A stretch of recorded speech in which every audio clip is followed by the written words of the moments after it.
Hey guys, welcome to another tutorial of the Solution Journals. Today we will learn how to connect the application of Discord with Twitch. This is an easy process to do. The first step is go to Discord, and Discord have an option for connect some applications, like the applications what got a partnership with Discord. Discord got options in your settings.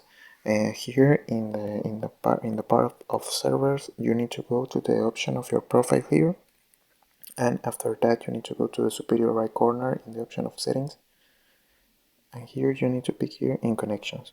So I don't have a connection, so if you want to add the application of Twitch, you need to go here in the superior right corner where it said add, in the button of add, and after that you need to search Twitch. Here in some of the last options, you pick Twitch, and you got you need to put your session, your account, and you log in Twitch with Discord. So this is the process. I hope this tutorial was helpful for you. Follow us for more content like this.